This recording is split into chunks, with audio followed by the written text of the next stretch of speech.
Hello, in this session we are going to look at more exam questions on algebra.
This is the first part of the question. London is 320 kilometers from York. The train travels from York to London at an average speed of x kilometers per hour. Part 1. Write down an expression in terms of x for the time taken in hours for the train to travel from York to London. So to do this question, we need the formula relating distance, speed and time. And that would be velocity is equal to distance divided by time.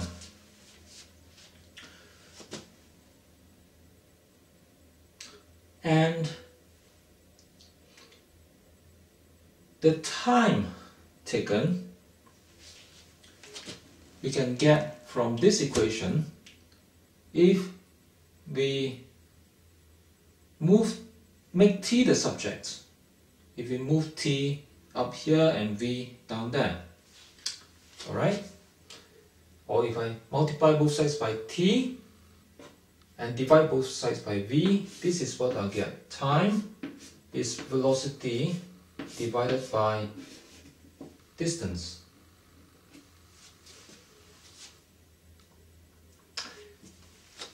And the time we need in terms of x. So we need to substitute the information from this question.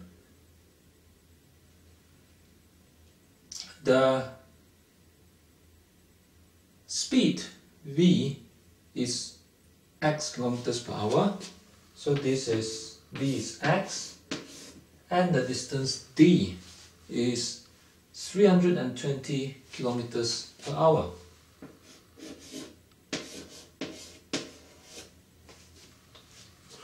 And the time is in hour. So that's the answer. Now we have to be careful about one point here, which is the units of the distance and the speed. The reason, well, in this case, the distance is given in kilometers and the speed is given in kilometers per hour. So we can have a simple expression like that. But suppose that the distance is not given in kilometers per hour, but for example, it's given in, if the distance is not given in kilometers, but is given in meters instead, and the speed is still given in kilometers per hour. So in that case, if we have meters there, but kilometers there, then we have to convert one of them to the same units of distance before we can divide. So in this case, the reason why we can just divide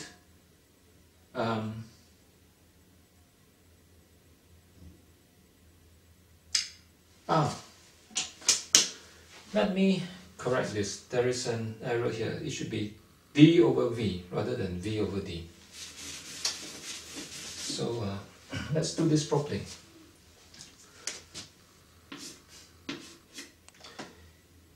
Let's multiply both sides by t, and we get vt is equal to distance, and we then divide both sides by v to get d over v.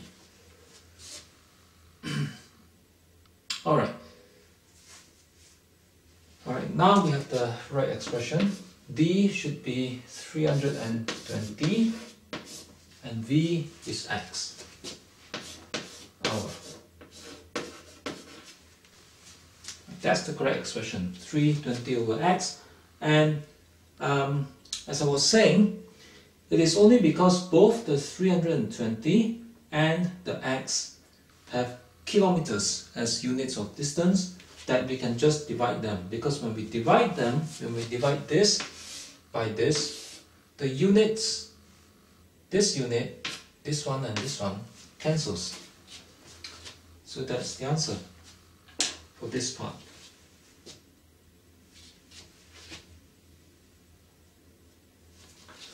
Okay, let's move on.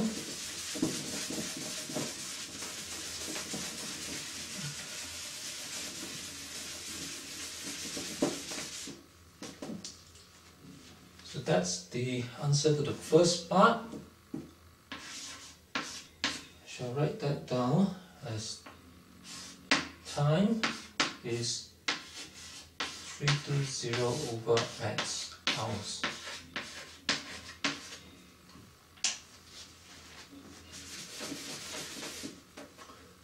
Alright, I'll just include the units here to remind us that the time is in hours in case we need to convert to seconds or minutes afterwards. Next part.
Next part, part B. Car travels from York to London. The average speed of the car is 80 kilometers per hour, slower than the average speed of the train. Write down an expression in terms of x for the time taken in hours for the car to travel from York to London.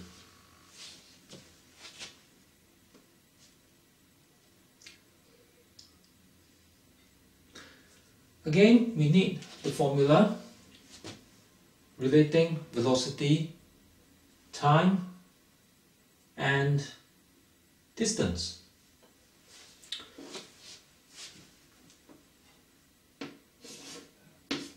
Speed is equal to distance over time.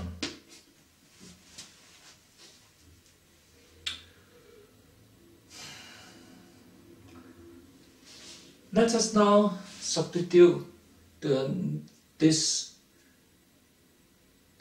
new information into the equation.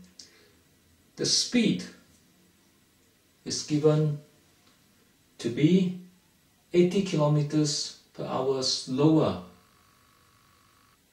than the train. Now, if you remember, the train's speed is x kilometers per hour, right? That was the train's speed. So if the car is 80 kilometers per hour, that means the train speed, the car's speed is x minus 80.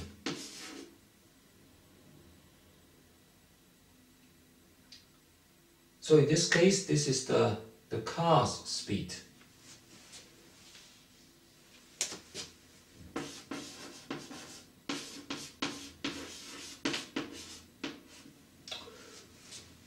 All right. And the time in this case is what we need to find, so we just let it be t. So the time is still t.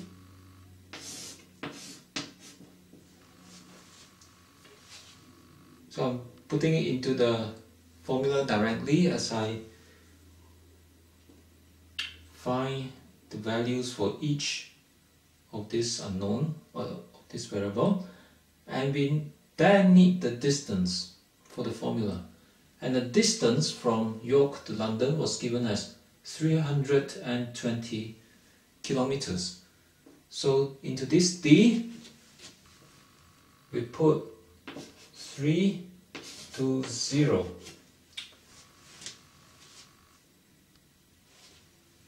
Alright, and as we do this, always be careful of the units. That's in kilometers, the distance.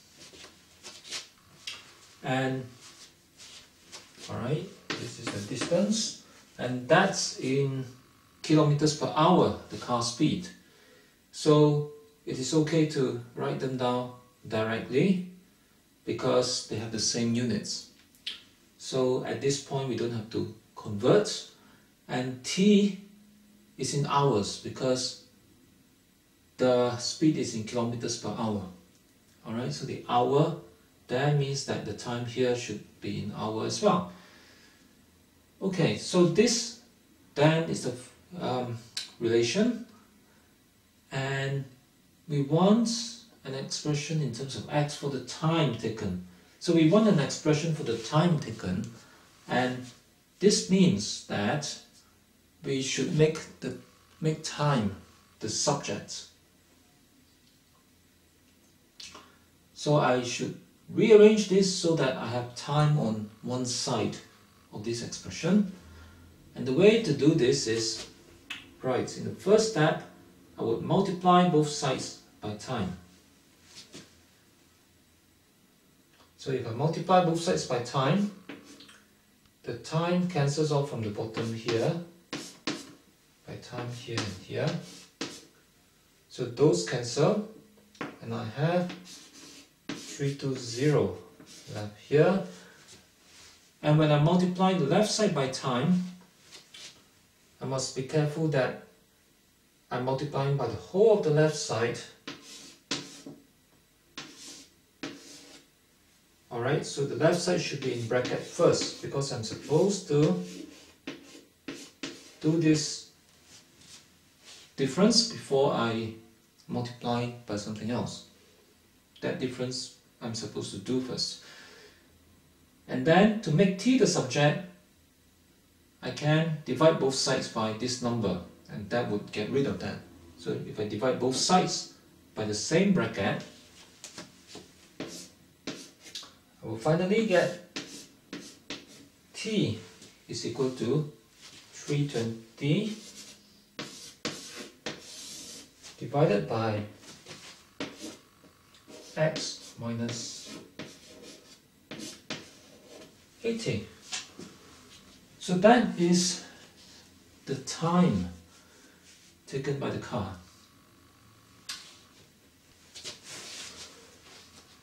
That's the answer for this part.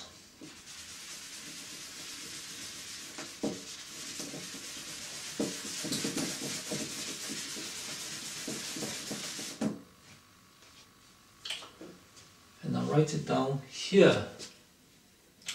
Time is 320 divided by x minus 80 hours.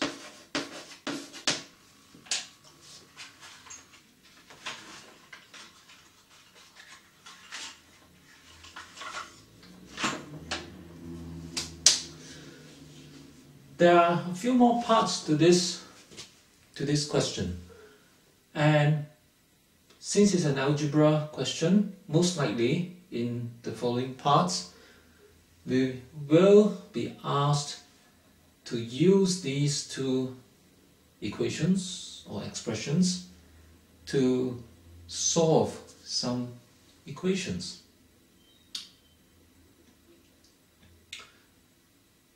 So at this point, there is one thing that we should do.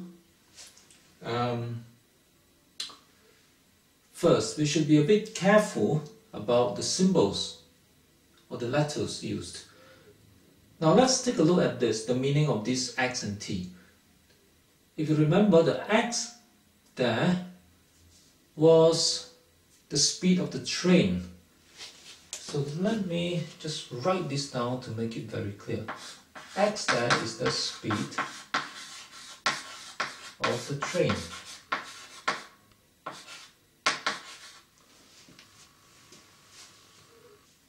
Now the t there is the time taken by train,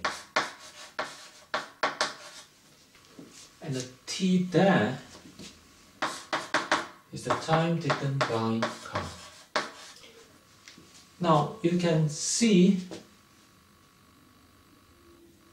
straight away that there could be a problem, because in the first expression I use t for the time by train.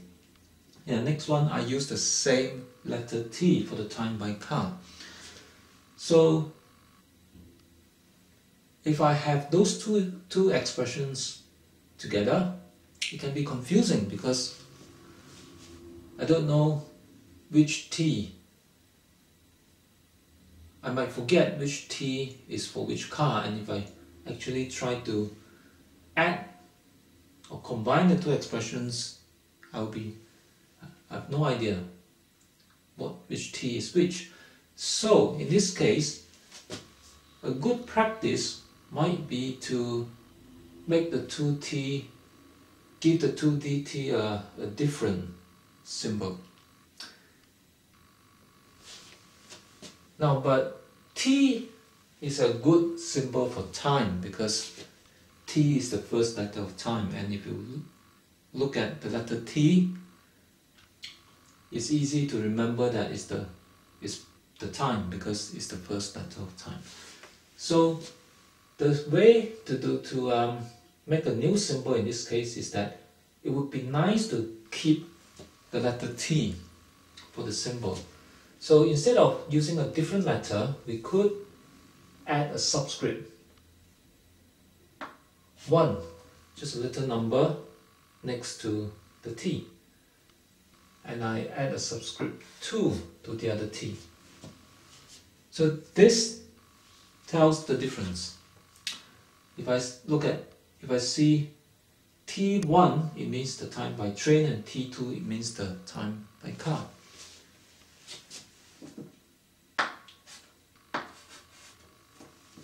So now it's clear. We will not forget which T is which T. Part C.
In the next part of the question, the car took 2.5 hours longer than the train. Form an equation in X and show that it simplifies to x squared minus 80x minus 10,240 equals to 0. So that looks like quite a large number. And how do we do this?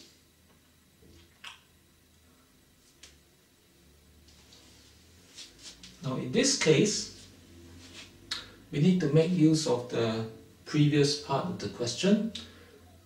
In the last session, I mentioned that if the symbols, if the numbering are given in Roman numerals, you would usually need to make use of the previous parts of the question, but if it is in alphabets, you usually don't. The different parts are usually different. So in this question, it is obviously not the case. Alright, clearly we have to make use of the previous two answers to find this question. So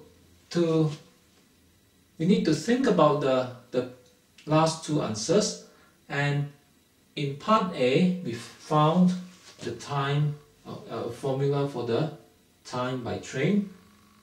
In part B, formula for time by car. And part C tells us the car took 2.5 hours longer than the train. And this is the key information. And then we must form an equation.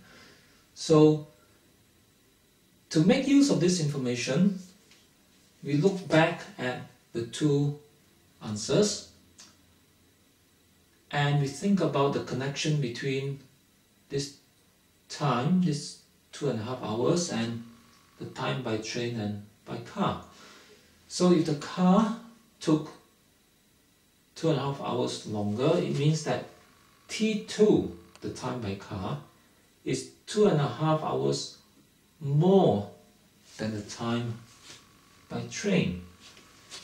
Right, so T1 is the time by train and T2 is the time by car.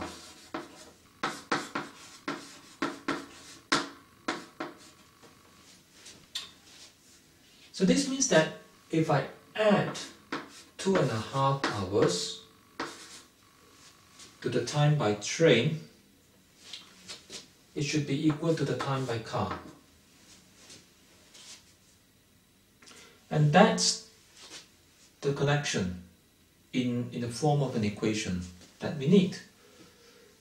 And once again, we have to remember that when we add two quantities, like time that have units, we must check that they have the same units before we add. In this case they do. T1 is in hours and 2.5 is also in hours. If the units are different, we must convert to the same units first. So that is a new equation that we now have from this key information. And then we must form an equation in X and show that it simplifies to this. Now we have an equation here, but it is not in X, it is in T1 and T2.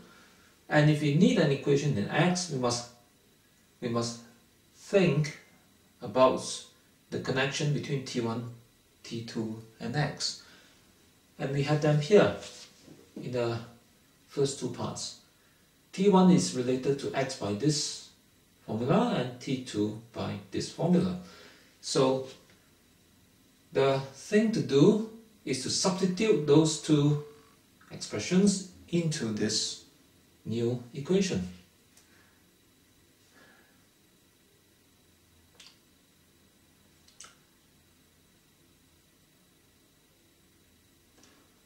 Now that is what we need, and I do need more space for this question.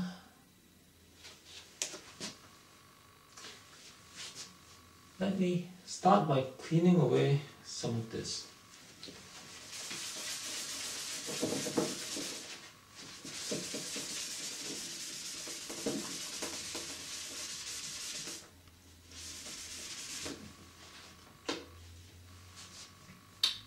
That's train, no, that's car, that's train, so that's by car, that's by train. That's what we want to prove. Squared minus 80x minus 1, 2, 4. Need to prove that, and at the moment we are here. We have T2 is equal to T1 plus 2.5. So that's where we are. We want to get from here to there. So to relate this to X, I would substitute the two expressions into here. T2 is 320 over X minus 80. T1 is 320 over X, and I have 2.5 then. Now since we are dealing with fractions and we most likely have to multiply things around, it would be helpful if I change this 2.5 to 5 over 2. Just two separate numbers on top and below. Right. Now as I mentioned in the last session, when we have fractions in an equation, it usually helps to get rid of the denominator and therefore to get rid of the fractions, because fractions are always more complicated to add or subtract. And in this case, the final answer that we need does not have any fractions, so that so it seems that it would be a good idea to get rid of the denominators. Now we have quite a number of denominators here, and the way to get rid of denominators in equation is to multiply both sides by the same denominator. For example, I have a denominator 2 there. To get rid of that, I can multiply both sides by 2. Then the 2 and the 2 in the denominator would cancel, and the rest would be multiplied by 2. So that's the way to do it. Now in this case it's a bit complicated because I have 3 different denominators. That means I must multiply by all of them, and it does make things more complicated. So let's start. I shall start by multiplying both sides by 2.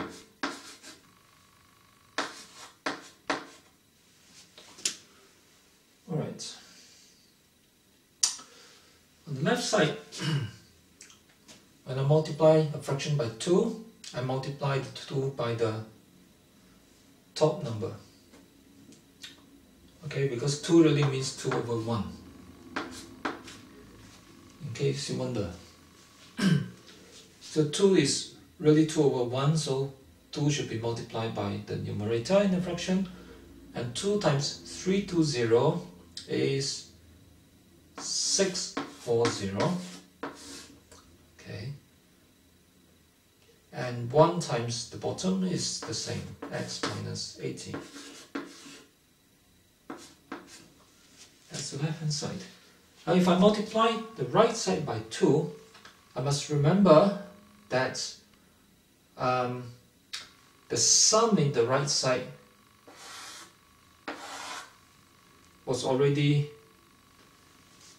done. Right? Those two terms are already added together before we multiply by 2. So it's the same as if I have a bracket there. And that means that if I want to multiply the right side by 2, I must multiply 2 by each of the term, as if just as if I remove the brackets. So 2 times that fraction is 640 over x, and 2 times 5 over 2 cancels away the 2 at the bottom and gives 5. So it looks a little bit simpler. I end up with bigger numbers in these two fractions, but I have one fraction fewer. Now let's press on. I then have to get rid of the other two denominators. So let's do that. Let's multiply both sides by. Now I'll start with the x first. Multiply both sides by x.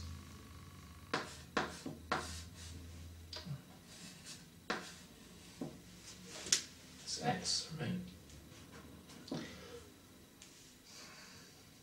So on the left side, I just have x times 640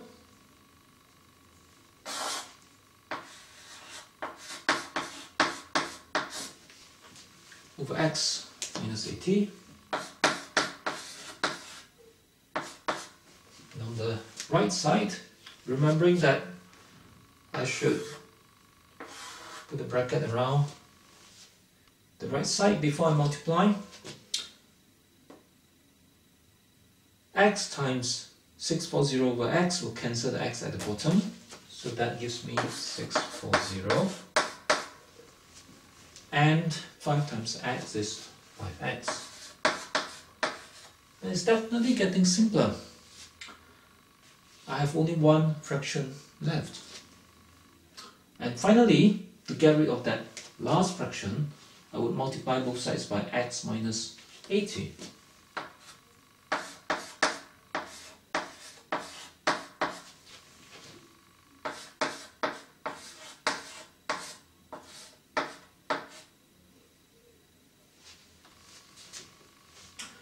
Now it's a bit more complicated here because the denominator is a difference of two numbers. And when you multiply, again we must remember to put a bracket around these two terms.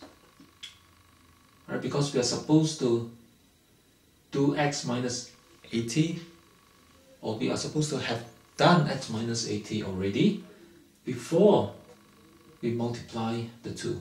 So it's the same as having brackets there. So I put brackets here and brackets there for the x minus 80. And like before, for the right side, okay, I'm supposed to have done this right side already. So I will put brackets around that to represent, to show this and to remind us of that.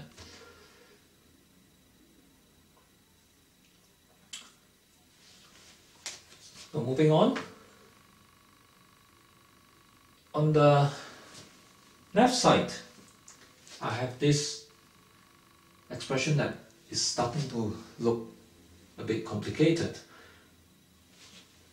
Now the way to deal with this is to think about the x minus 80 at the bottom as a single number.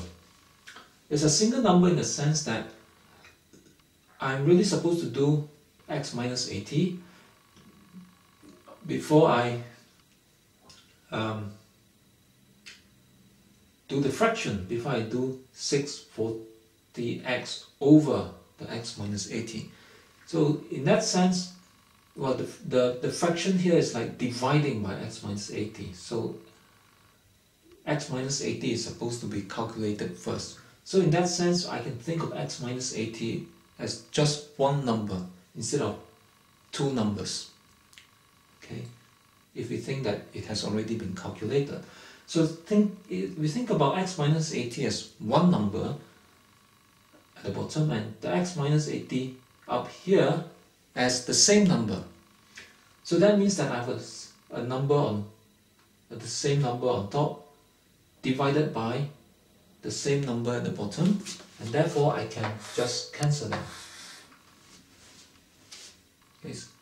So that's the way to make it simpler to think about, by thinking about the whole of the bottom of a fraction and the whole of everything in a single bracket as a single number. And as long as they are exactly the same brackets, they are the same number, and you can cancel them as if they are just single numbers. And once you realize that, it simplifies a lot. You have just 640x on the left. On the right is a bit more complicated, but we've done this before. We have two factors multiplying by each other, just like we have seen in quadratic equations. So that's what we need to do. We need to expand this now.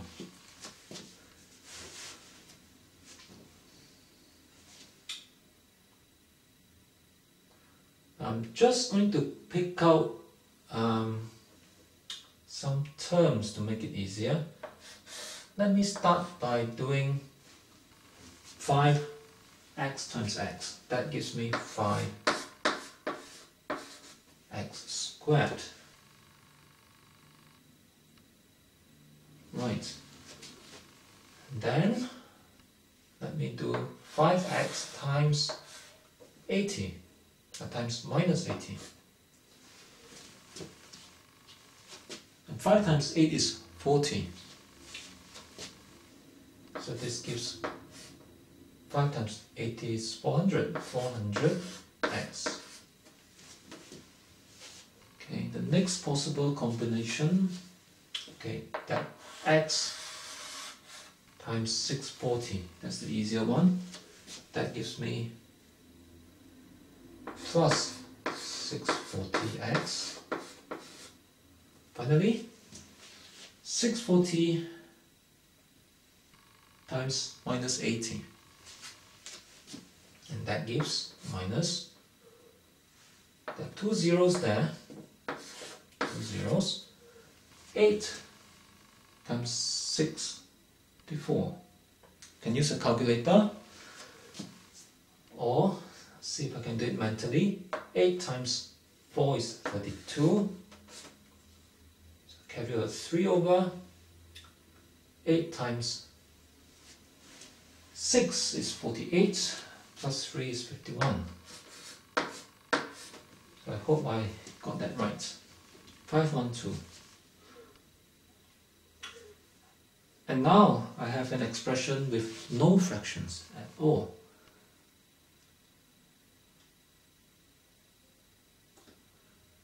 And let's take a quick look at the answer, the final answer. We are supposed to get this expression. And what we really have here does not look quite like that. So let's try and simplify.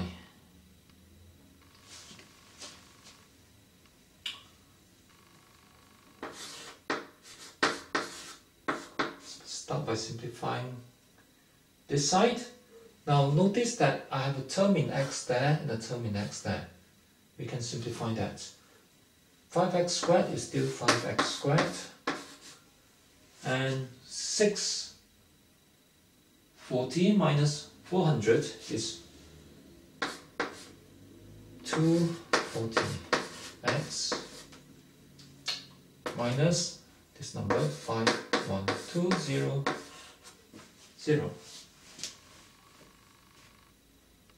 Okay, and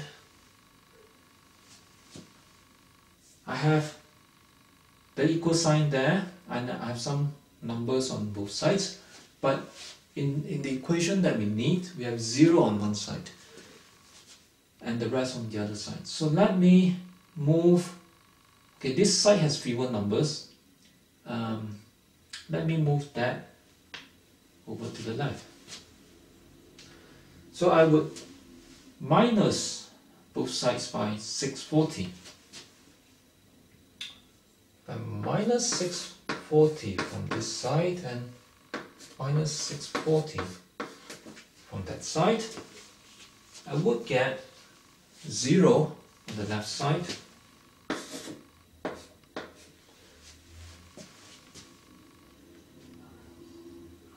On the right side, 5x squared plus 240x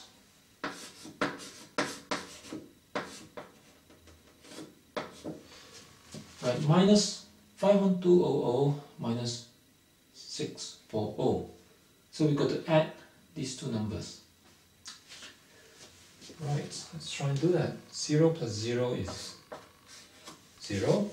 0 plus 4 is 4. 6 plus 2 is 8. And then I have 51 here.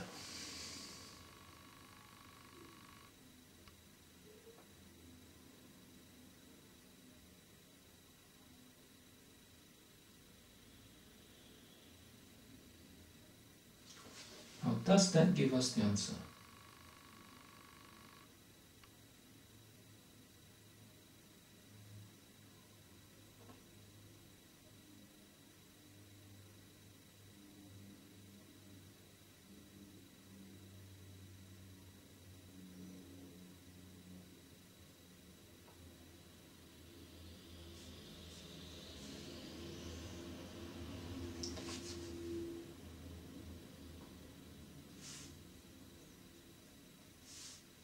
Doesn't look quite the same.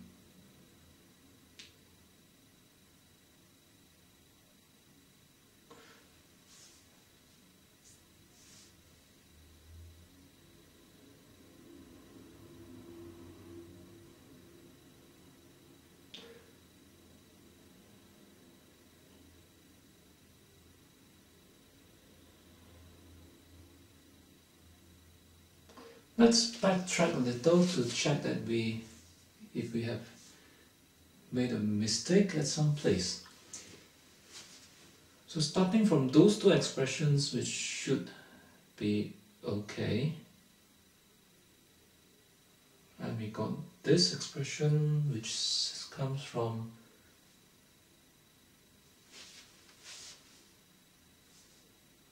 the car taking 2.5 hours longer, and we have,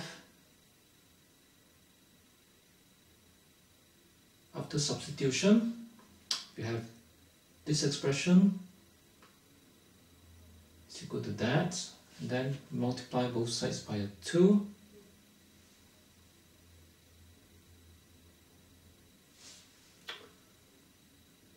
Alright, we get 640 here, and we have 640 there. Right, and then I multiply both sides by x,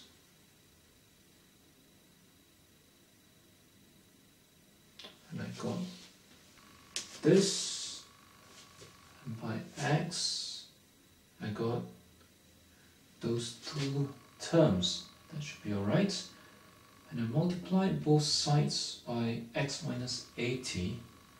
That cancels the x minus 80 here. And let's check this part out again. I combine 5x and x there.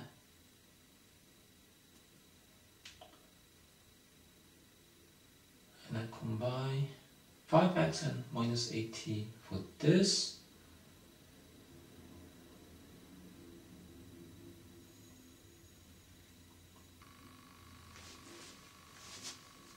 Then I combined x and 640 for this, and I combined 640 and minus 80 for this.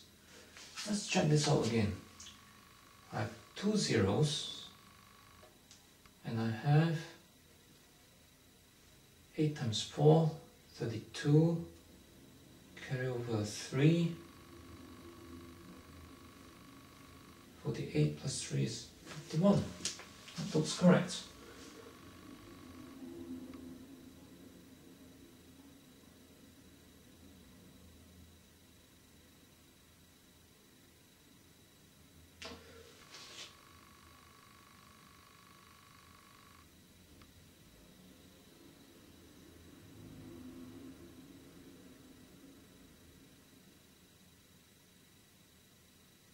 Ah, yes, of course. Found the mistake now.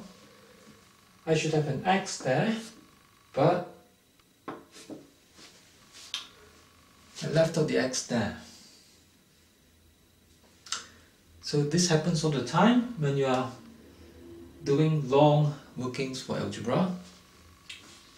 Happens to the best of us. So if you make a mistake, don't worry. I do that all the time. The important thing is to go back, check every step carefully. So I have missed out an x from there to there. See that there was an x there and there is no x here. So that was in just the previous step. So let me rub this away, which is wrong, and let me write this out again. So I'm supposed to have an x here. So that's the correct expression. Right. That is better. And in fact, I've just noticed, if you see from the previous one, that I have a 640x on the left and I have a 640x on the right before I simplify this. And that's actually very helpful, because rather than adding 640x to minus 400x first to get to the next step, instead of that, it would be easier if I just subtract 640x from both sides, because all I want is to have a 0 on one side, and if And since it happens that I also have a 640x from the other side, that would just cancel off without having to do any more sums. So this is what I'll do. I'll minus 640x from both sides. That would give me 0 on the left side. And on the right side, those two terms cancel. And I have 5x squared minus 400x minus 5, 1, 2, 0, 0. Now, if I now look at this and I look at the final answer that I need, you'll see that they still don't look quite the same. Let's look at the difference. I have 5x squared there, but I have an x squared there. The other numbers are all different. But on the other side I have a 0, which is the same. So there's one more thing that we could do. We could change the 5x squared to x squared if we divide by 5. Now, of course, you can't just take any number and divide it by 5, but it's just that if we have an equation with one side equal to the other side, and I want to change one of the numbers, I can do that as long as I also divide both sides by 5. Or as long as I divide the right side and the left side by 5, it is okay, because then left and right are still equal and the equation is still true. So let's divide both sides by 5. Now if I divide the 0 by 5, I still get 0. So that's okay for the 0 side. Now if I divide the 5x squared by 5, I get x squared. Now the important thing then is to see if the other terms also give the right values. Let's look at minus 400x. If I divide 400 by 5, let's leave out 1 0 and look at the 40. If you divide the 40 by 5, you get 8, because 8 times 5 is 40. So if I divide 400 by 5, I get 80. And that's 80. Okay, so that's looking promising. Finally, we need to check if this last number divided by 5 gives that number.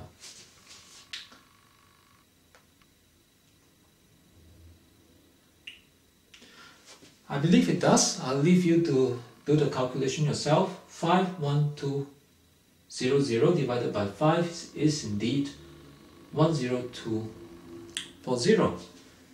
So we have successfully completed this long question, which can get confusing if you are doing this for the first or few times.